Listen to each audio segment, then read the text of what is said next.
I think overcompensation for our children is a hard topic for so many reasons. And I'll start with the first one, which is just the mindfulness of going through your mind and thinking about, where am I overcompensating for this child or adult or what have you, where I'm just in a habit of doing it and it doesn't seem like a big deal, but it actually is.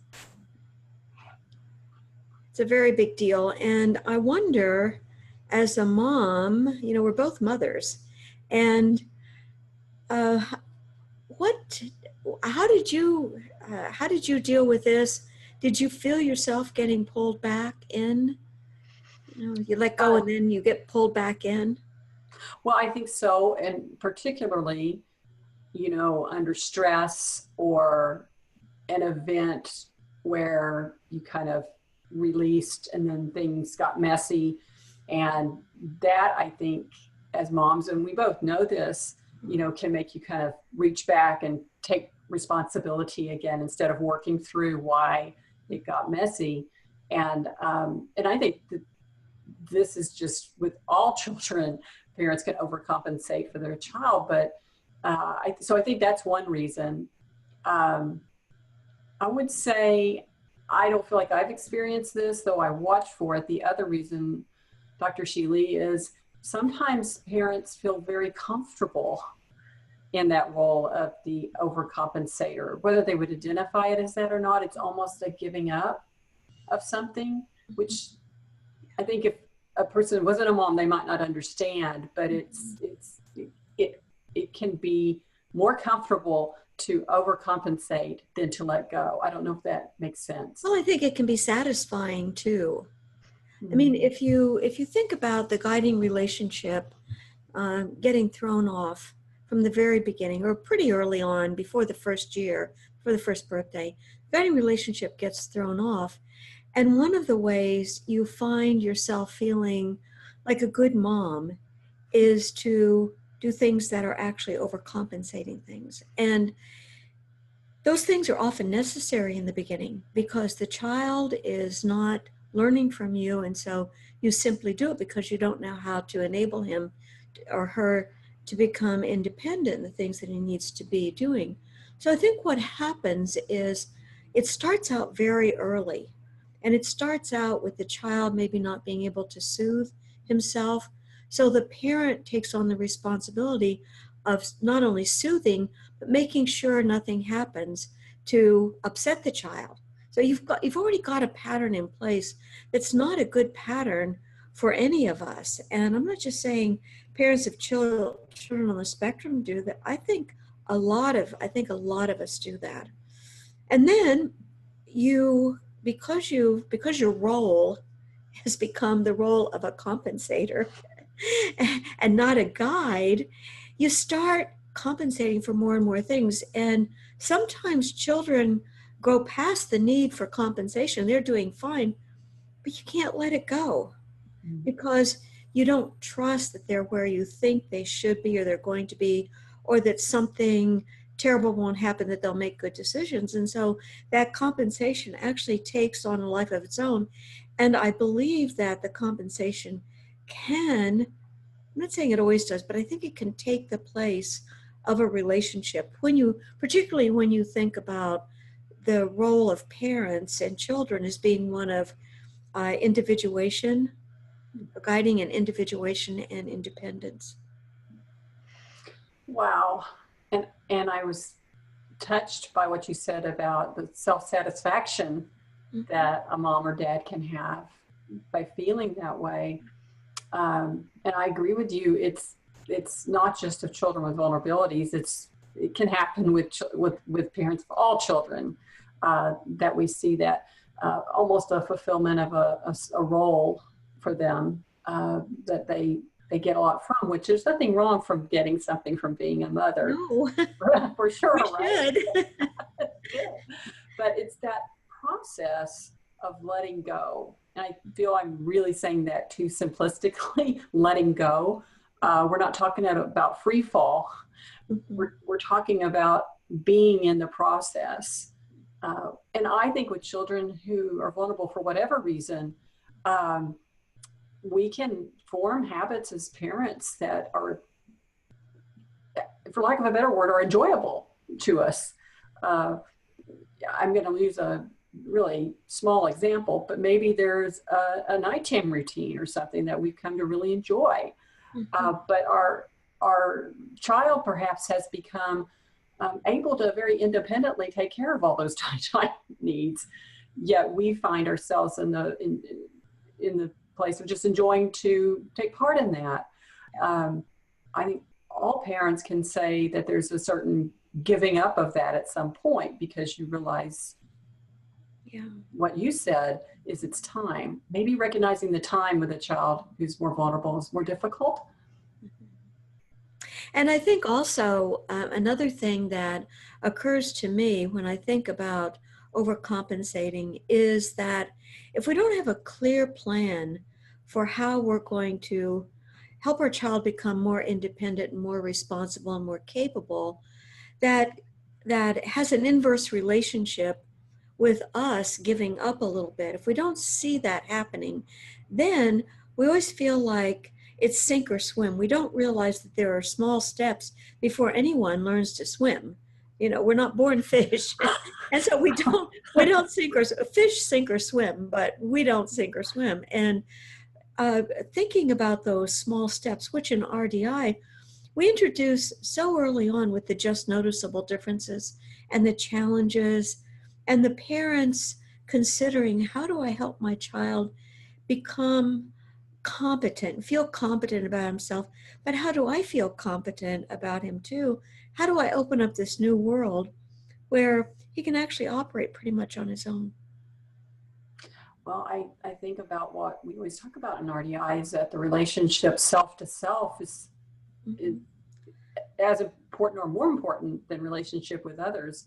We don't have a relationship with ourselves. Yeah. And how can the children fulfill that if they don't have that sense of, I'm doing this on my own Mm-hmm. with Yeah. my own self? It's almost, and I say this as a mom, but it's almost as if you're inadvertently taking away some of that self to self.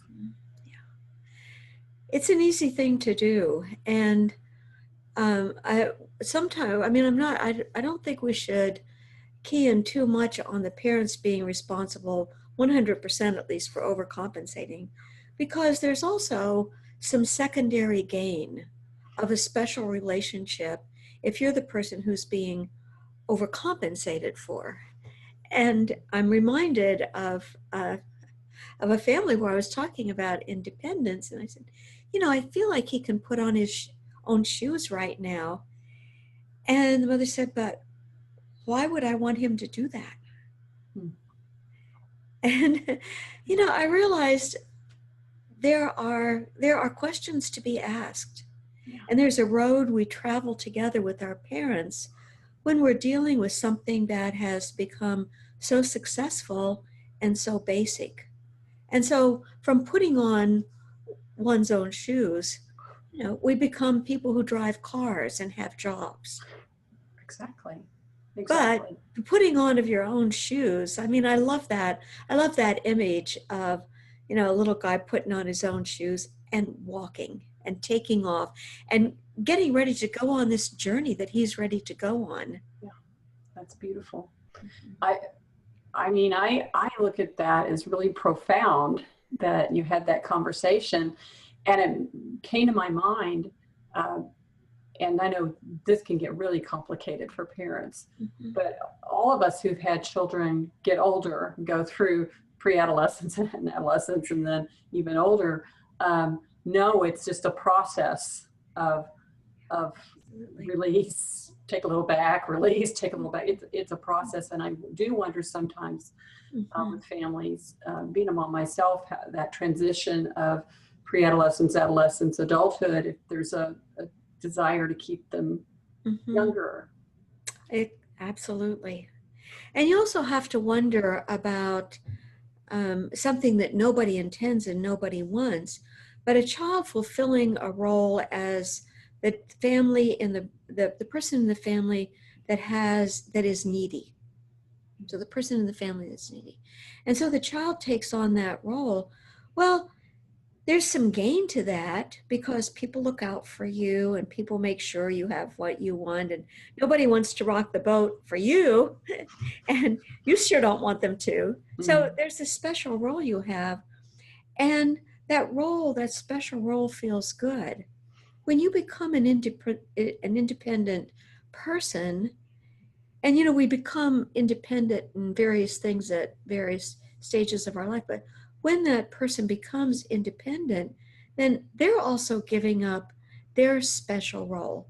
Then they're just becoming like another brother or sister, and they're expected to do the things that, they're expected to get themselves up in the morning and take care of the morning routine and pack their own lunches and you know and get to the school bus on time, or what, I don't know, whatever. But they're expected to do all these things. So there's nobody, oh, I'll fix your lunch for you.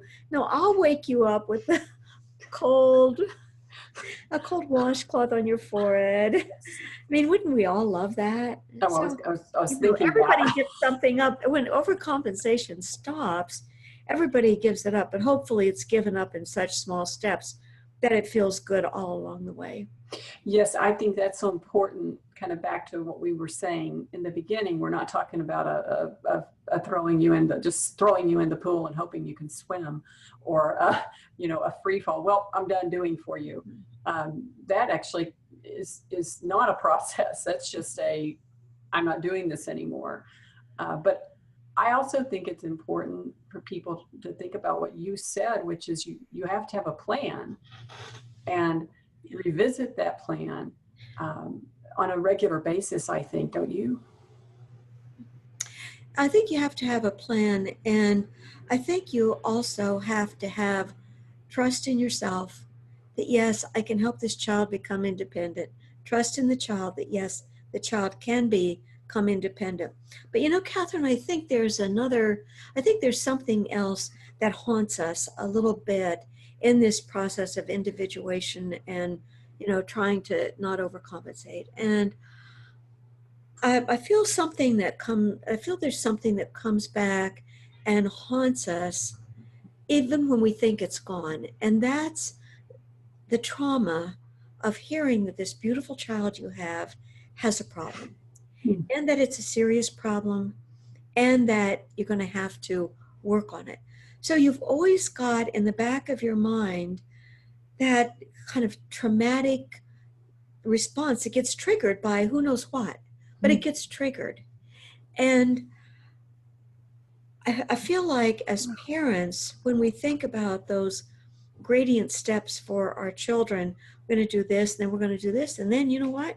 You're going to go to school by yourself, and not only that, you're going to get yourself up, you're going to do your own homework, and you're going to get there, or all those other things that happen. I think we have to be just as conscious about the letting go, and that sometimes that PTSD is going to get triggered, and to recognize it for what it is. Because if we don't recognize it, it's going to feel like a truth, something speaking truth to us. And that anxiety we feel has to be felt because we have to go in and we have to stop the child from doing it or overcompensating. Well, of course, as a parent, that totally makes sense because you only have to blink and you're back in that moment when you're told this, and you're told, as you said, how serious it is, and in some cases told how hopeless it is. So those are some of the first seeds some of our parents have sown. And as much as you and I wish that weren't the case, sometimes well-meaning professionals sow those seeds. I mean, totally good intentions. I feel they're speaking truth. But unfortunately, it creates a moment not forgettable by parents. And so I like what you said about it's a haunting. I know that's, I think it's a good term because I always think of haunting as hanging around. Yeah. And it's ghost-like. I mean, you can't really see it, but it's there. And it pops up. I think just understanding that that may come back and often will come back when you least expect it. Maybe it's one of those pivotal moments when the child is actually going to go off on a job and have his own apartment, and all of a sudden you feel the anxiety, and you just have to take over, do everything again. Just as a mother, I've done that. I've had those. I think of, you know, my baby when he's 2, and you find something like this out. I know it's different ages for different people, but your thoughts are what's going to happen to him. And I think that's what's going to happen to him just keeps coming back into your mind. I think it's a really, you know, it's a different phrase for different people in those moments, but what's going to happen to him, I think I think another thing, I'm thinking back about this trauma of just getting the diagnosis. Nobody wants to hear this diagnosis. I mean, we have such great parents, and I'm just so blown away by how wonderful they are. But in the beginning, it wasn't like they were saying, oh, I hope I get that diagnosis. No, nobody wants it. And I know that in having conversations with parents early on, shortly after the diagnosis, or having given the diagnosis myself, I just, in my heart, I just want to say something that says to them, it's going to be okay. It's going to be okay. But I know that it's not going to be okay for them until it is okay. And so I've come to kind of say that, I wish I could say something that would take all of this fear and anxiety and sadness away. But I know that it won't go away until you actually see your child doing okay. So that's what we're going to do. we're going to work on that. But there is that feeling as consultants, as professionals, wanting to ease that pain. well, and I really appreciate that about you, and mindfulness. I think that means a lot to parents, to know that you're thinking about them in that way, but you understand they need to hear the truth about the seriousness of the diagnosis and what we need to do. And I know as a parent, that's what I would like to hear. I think it's the most important. That moment is one of the most important in the child's life, and how they can go forward and how those parents can move forward. And you've talked a lot about feet moving forward, which I love, which I think about all the time, literally. And I always want to remind parents, your feet need to be moving forward too. Mm-hmm. Your feet have to go forward for your child's to go forward. And I think about the overcompensation, how there's that parallel process between what consultants do, what parents do, where we start out by really being teachers with the parents that we work with, and we're explaining things to them, and we're actually setting up activities for them, and we're role playing, and we're demonstrating. Mm-hmm. But the parents, one of the first things they have to do to help us not overcompensate is they have to start evaluating their own work. And once they do that, and they start doing it really well, then they come up with their own ideas. And I see this with the college students that I work with, where they'll say, this is what I want to work on next. Or the parent will say, I was thinking that while I'm working on this objective, I'd like to use this to work on the objective. If we don't get to that place, and if we continue to overcompensate for the parents, that parallel process gets put into place between them and their children. So as consultants, we always have to be on the lookout for the possibility that we're doing that, and we are setting something in motion that we shouldn't be setting in motion. Well, I always love your talks about the parallel process, and this is just another great one, that if we're overcompensating for the parents, then they're overcompensating for their children, and then round and round we go. I mean, that is a beautiful, beautiful thought, and how we. But just but Catherine, just like for the children, where we don't want them to sink or swim, and we're carefully evaluating every session we have with a child is a mini evaluation. It's the same with the parents. It's a mini evaluation where I think you're ready to take on another piece of this. Let me give it to you and show you how to take it on.